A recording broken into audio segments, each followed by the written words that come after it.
I'm here as governor to bring the full support of the entire state of Michigan to this community. I want to thank all of our local law enforcement, state police, federal agents for their swift response. I want to thank local fire and EMS and medical providers for saving lives and caring for those who are still fighting for their lives in the hospital. And thank the incredible Department of Natural Resources Conservation Officer and the local Grand Blanc officer for their brave actions to take down the shooter and their quick response. I think we can see the best of public service in all of these individuals. As I said, I'm here as the governor, but I'm also here as a fellow Michigander whose heart is breaking by another mass shooting in a place that is supposed to be defined by togetherness and a close-knit community here in Grand Blanc. As a state, we know the pain of this too well. We've seen gun violence in our schools, stores, parades, festivals, and our houses of worship. These are places that we go to feel connected, to feel safe, to be together. But today, this place has been shattered by bullets and broken glass. And this might be a familiar pain, but it hurts all the same. Every time. We cannot keep living our lives like this. I know that this community is reeling right now, and I want you to know that the state of Michigan has your back. Your grief is our grief.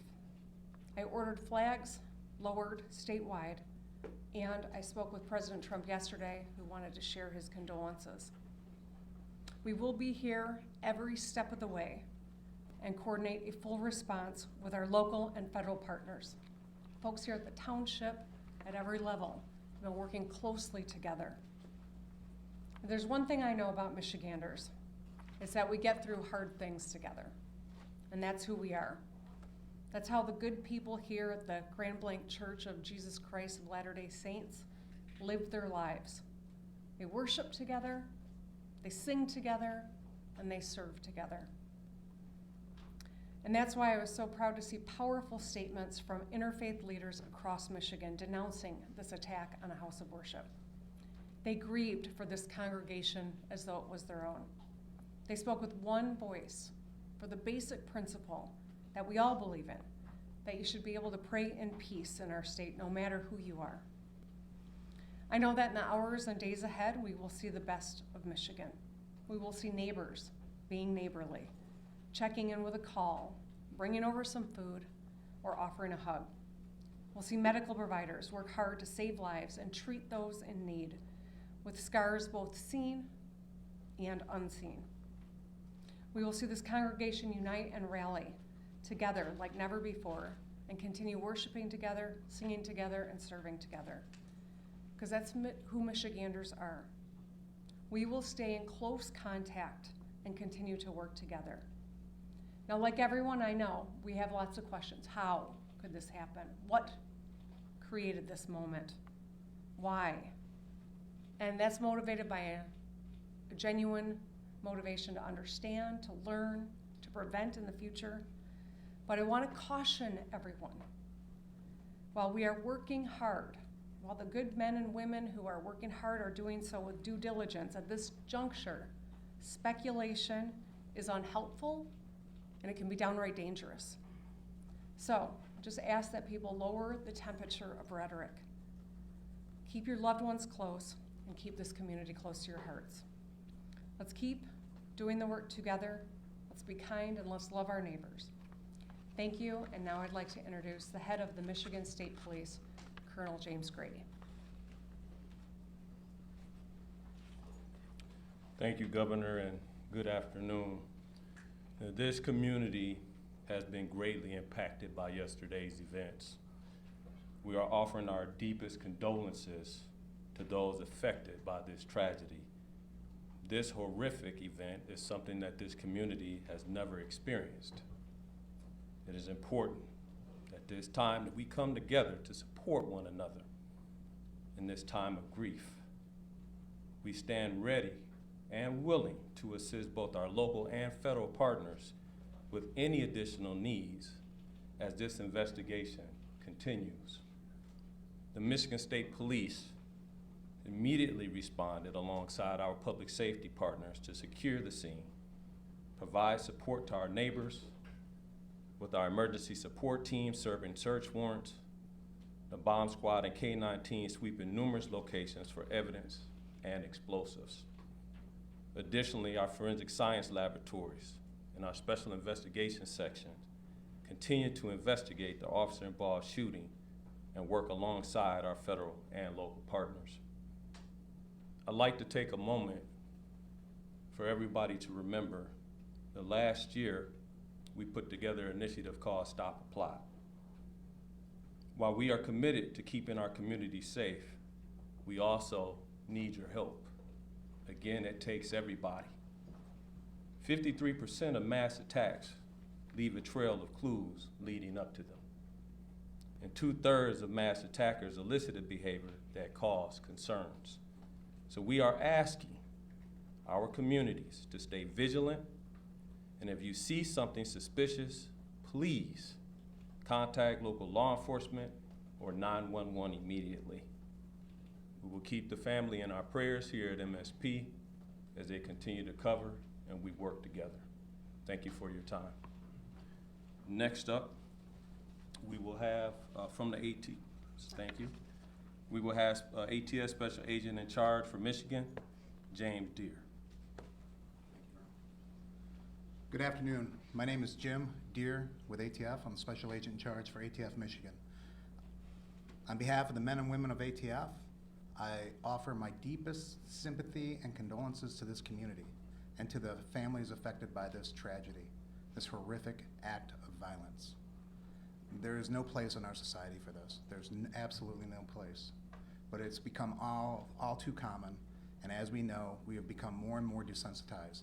This community is hurting, and we are here to help them heal. As part of that healing process, ATF has brought in their national response team. This is a cadre of world-renowned investigators for arson and explosive incidents. They have been used all over the world, and they come from places as far as California, Hawaii, and they're here in Michigan now. They arrived last night, they've briefed, they're examining the scene, and that is what they're doing at this point. From ATF's perspective, I would encourage the community not to travel by the church. Those roads have been blocked off and access is controlled. While that might be a little disheveling for folks, we need that scene security for our investigators as they dig out this scene. So with that in mind, that's our ask for the community. We are also looking at improvised explosive devices that were recovered during this investigation and looking towards that end as well. I need to introduce the acting Special Agent in Charge for the FBI of Detroit, Michigan, Reuben Coleman.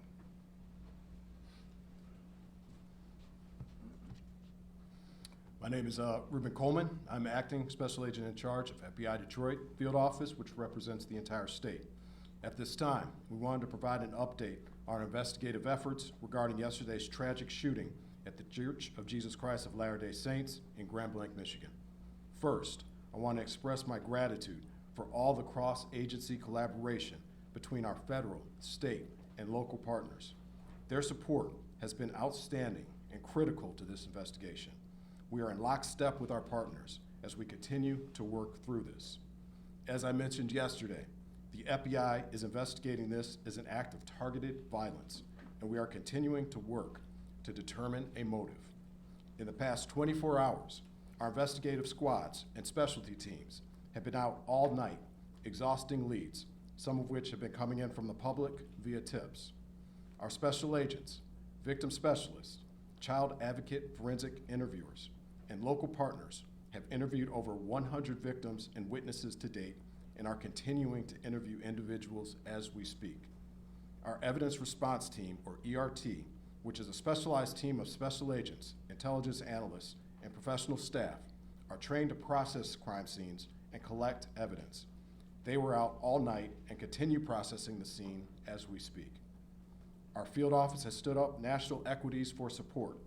We are engaging with our Behavioral Analyst Unit, or BAU, and have received support from our Quantico Labs division to analyze evidence collected to date. We received assistance from our FBI field offices across the country to support this case and follow down leads. While our focus is on this investigation, we want to continue to keep the victims and their families in our thoughts as they navigate through this incredibly difficult time. Please continue to reach out to the FBI via 1-800-CALL-FBI or submit tips at tips.fbi.gov. Thank you. Chief?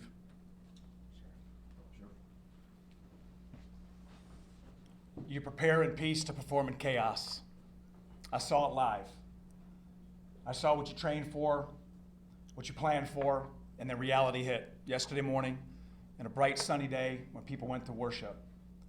But what I also saw is every level of government law enforcement work together for the good of the people.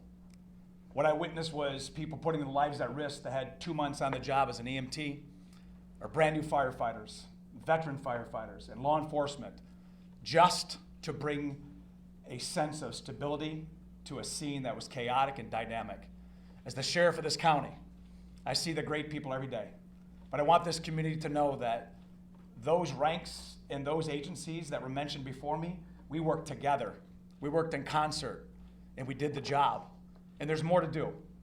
I will tell you, the sheriff's office dedicated every county sheriff medic that we had available, patrol, investigators. We did interviews, emergency management, whatever the task was needed.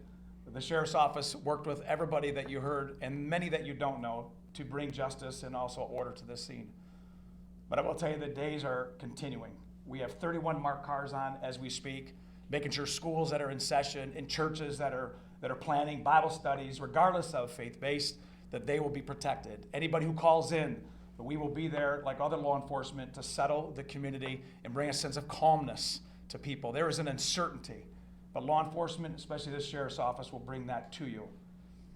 I will tell you that there are noble heroes who do not wear a uniform that went to that church yesterday.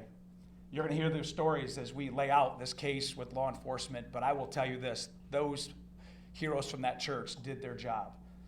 And it was led because of a police department. So law enforcement from this township is led by a chief who demonstrated leadership right out of the gate. And my honor is to announce him as the final speaker, Chief Rennie of Grand Blanc Township. Thank you, Sheriff. Evil. This was an evil act of violence. That's exactly what this was. And this is not Grand Blanc. This does not define Grand Blanc and who we are. We are a community, and I am confident that together we're going to build a stronger community due to this incident. Now, an update, this left 5 people dead, 8 people injured. As I said, this is an evil act and does not define Grand Blanc or who we are. At this time, what we know is everyone has been accounted for. We still are in the process of clearing out that church, but at this time, everyone is accounted for. We ask that you stay away from the scene. Let us work to clear this call so then we could get back to normal. That's what we all want. Grand Blanc Township police officers, the community of Grand Blanc Township, we're hurting. And we know that you are hurting as well with us. I want to remind you that we had the Family Assistance Center open. They will be open Monday and Tuesday at the Genesis Athletic Club from 8 a.m. to 8 p.m. That address is 801 Health Park Boulevard, Grand Blanc, Michigan 48439. Seek service, let's come back together and be stronger together and better. I'll open it up at this time for any questions. Sir. I have a question. When it comes to the act of violence, can you define why it is considered an act of violence and not something more serious like terrorism? I will let Agent Coleman speak to that particular question. Yes, as of right now, we are calling it an act of violence as this is an investigation that is continuing. We are continuing to receive leads. We're continuing to run down all information. And once we're able to ascertain definitively what we have, that's when we'll make those statements. But as of right now, this is an act of violence. Can I Thank you. follow up on that, please? You called this an act of targeted violence. Can you tell us who you believe the target was? A specific person, the LDS Church, another group? Well, as of right now, again, as this is an ongoing investigation, what I would say is when I say targeted violence, I mean targeted within our state and within our community. Right now, what we are here for are the families and the victims, and we're gonna work diligently in order to make sure we can bring closure for them as well. Sir, can you please Speaking about clarify the the motive, there was some chatter that the suspect's ex-girlfriend was a Mormon or something of that nature, chatter online about that. Is that something that you can speak to, or any possible motive? That is something I cannot speak to at this point in time. A Thank you. rumor that someone was arrested after driving through the barricade near the church. Can you share any information on that, why they were arrested, maybe what their intentions were? Yes, Chief? Yes, I could speak on that. Yes, there was an incident out there. We are still in the process of investigating that incident, whether or not it's related or not. I could tell you that we do have a 21-year-old person in custody for that incident right now. Does the suspect have any prior criminal history or no contact with law enforcement? Are you talking about the suspect from yesterday or today? The suspect from yesterday. The suspect from yesterday has been arrested by law enforcement in the past. And the 5 dead, does that include the suspect or is that another? The 5 dead includes the suspect. Can you give any details on what those prior arrests were? Burglary and OWI. Where, what agencies? In Genesee County? That I can't give you 100%. Chief, what do we know? Terry. No, so I just want to clarify, no more victims. You searched the church and We have not completed search in the church, but as we know, everyone has been accounted for. That's going to be all the questions that we answered today. If you, this is our last press conference. If there's other pertinent information that develops, we will let you guys all know and post that on our social media account, Grand Blanc Township Police Department Facebook page. Thank you.